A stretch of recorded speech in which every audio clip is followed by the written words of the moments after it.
Wrap post-match pint after Liverpool 3, Southampton 1, as Johnny Heitinger's men go 16 points clear at the top of the Premier League. The greatest Evertonian alive, Johnny Heitinger, leading us to the promised land. I'm Neil Dockin, here with Phil Blundell, John Millburn. What about that then?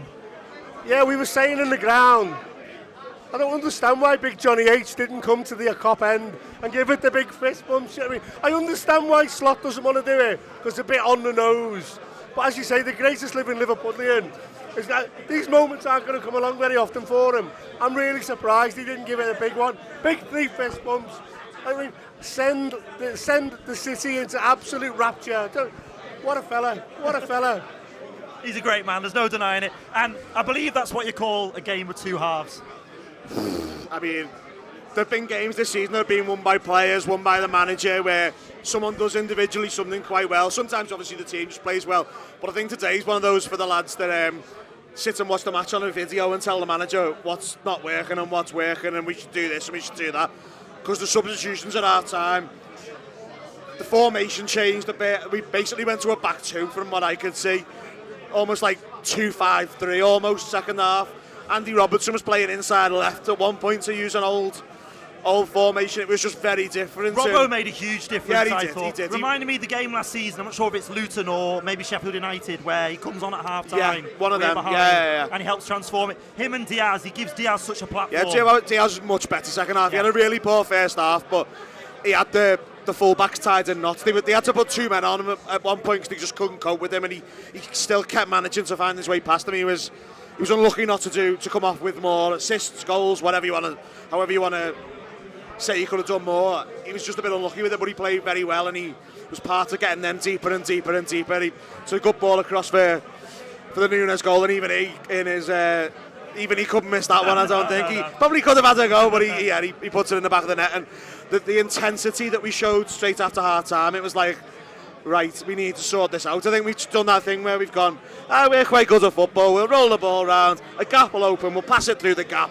we'll score, it'll be our time, we'll be 1 or 2-0 up, it'll be fine. And then that doesn't happen, they get the goal, and you're a bit like, what's the problem here? And the only way we were going to get back into it after that was to just ratchet the intensity up and really sort of, bully's not the right word, but I think it probably gives an idea of what I mean in terms of just get them on the back foot, get them panicking, tell them that we're better than them, and it paid off. And it's always good when you can get a penalty about 90 seconds after you've got the equaliser, and it helps, doesn't it? And if you've played as well as they have in the first half, Southampton, and I did think they played well. I was really impressed by the young lad from Chelsea who's on loan, Ukachukwu. I thought he was great. I thought the way they moved through the middle of the pitch, the way they passed it, how comfortable they were on the ball.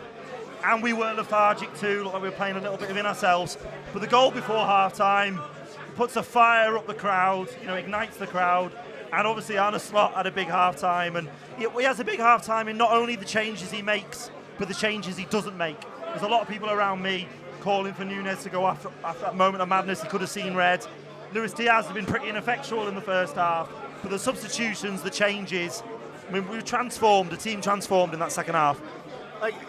There's two perfectly different but also valid analysis of the last 2 hours.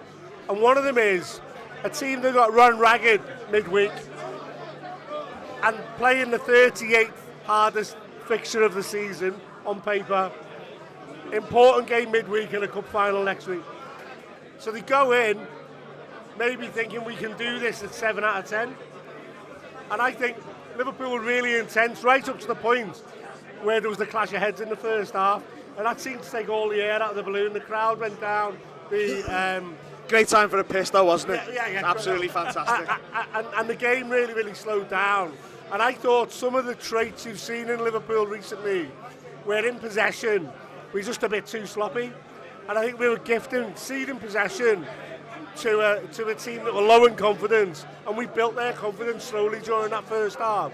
They get to the goal, and many people at half-time were saying, I never want to see Núñez play another minute for this football club. And then we come out second half, and shape's different, some of the personnel are different, the intensity's completely different, and we use the ball phenomenally well for in spells. And I also think some of the stuff in the first half, the low intensity. YouTube Press the button, become a member of the Anfield Wrap from the heart of the city of Liverpool. The best way to enjoy all your Liverpool-based videos, everything you need, every single day. It is the Anfield Wrap.